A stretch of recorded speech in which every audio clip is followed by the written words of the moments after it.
हर इंसान जीवन के एक पड़ाव पर सपने संजोता है, आकाश की ऊंचाइयों को छूने के, हवा में पंछियों की तरह बेखबर उड़ने के, ये बनने के वो बनने के। सपने देखना बुरा नहीं है, ये सपने ही हैं जो ऊंचाइयों तक पहुंचाते हैं, लेकिन अपने पूरा होने की पूरी कीमत वसूल करते हैं। इसी को दूसरे मायने में संघर्ष कहते हैं।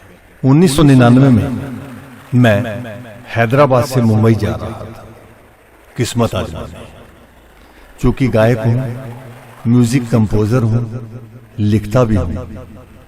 हैदराबाद स्टेशन से गाड़ी पकड़ी, मुझे कंपार्टमेंट में साइड की सीट मिली, जो आमने सामने दो व्यक्तियों के लिए होती है। मेरे सामने एक बुजुर्ग, या जिसे कह सकते हैं कि उम्र के एकदम उतार पर, शायद हवा का एक तेज झोंका भी बर्दाश्त न कर सके। उन्हें देखकर मैं विचारों में खो गया कि घर वालों ने इन्हें अकेले यात्रा करने की इजाजत कैसे दे दी होगी। मैंने उन बुजुर्ग की देखरेख शुरू कर दी। उनको पानी की जरूरत थी, मैंने पानी लाकर दिया। कुछ समय के बाद उन्होंने खाना खाना शुरू किया। शायद घर से खिचड़ी बनवा कर लाए थे। मुझे खाने का आग्रह किया, मैंने धन्यवाद कहा। खाने के बाद उन्होंने साथ लाए फलों में से स्वयं केला खाया और मुझे सेब दिया। उनका खाना भी उनकी उम्र के अनुकूल ही था, यानी नरम चीजें। फिर हमारी बातचीत शुरू हो गई। चूंकि उम्र के हिसाब से उनके आराम के दिन लगते थे, फिर भी मैंने औपचारिकतावश पूछा कि आप क्या काम करते हैं। उन्होंने धीरे से जवाब दिया, राइटिंग विभाग में हूं। मैं चुप रहा, क्योंकि मुझे समझ नहीं आया। मैं भी सभी विभागों का नाम सुन चुका था, यह विभाग पहली बार सुना था। फिर बातचीत चली कि कितने बच्चे हैं आपके, क्या करते हैं। उन्होंने बताया कि सबकी शादी हो चुकी है, सभी नौकरी करते हैं। मैंने फिर उत्सुकतावश पूछा कि यह राइटिंग विभाग कौन सा विभाग है। वे हंसे और उन्होंने जवाब दिया, बेटा 10 लाख फिल्म देखी है। मैंने कहा जी हां। उन्होंने कहा कि हाल ही में एक संजय दत्त की फिल्म आई है, सफारी, उसका नाम सुना है। मैंने जवाब दिया, जी हां। उन्होंने कहा कि ऐसी कई फिल्मों की कहानियां मैंने लिखी हैं।